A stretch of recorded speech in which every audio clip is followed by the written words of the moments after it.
আজকের যে পিকেএসএফ এবং বাস্তব কর্তৃক চাকরি মেলা আয়োজন করা হয়েছে, আর মূল উদ্দেশ্যটা হলো রেইস প্রকল্পের আওতায় যারা প্রশিক্ষণ গ্রহণ করেছে তাদের উপযুক্ত কর্মসংস্থান নিশ্চিত করা। কিভাবে এটা করা হবে?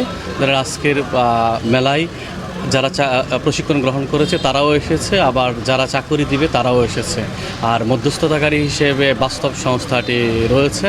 তো যারা চাকরি গ্রহণ করতে চায় তারা সম্ভাব্য যে চাকরিদাতা প্রতিষ্ঠান আছে তাদের সাথে আজকে সরাসরি কথা বলবে, আলোচনা করবে, তারা প্রয়োজনে সিভি জমা দিবে। ওইভাবেই তারা কিন্তু চাকরিদাতা প্রতিষ্ঠানের সাথে সম্পৃক্ত হবে। আর সার্বিকভাবে তারা যে কোনো ধরনের যদি সহযোগিতা লাগে, কাউন্সেলিং, তারপর সিভি যাচাই বাছাই করা, একজন প্রশিক্ষণ গ্রহণকারী কোন বিষয়ে চাকরি গ্রহণ করলে তার জন্য উপযুক্ত হবে, এ বিষয়ে বাস্তব থেকে কাউন্সেলিং করা হচ্ছে।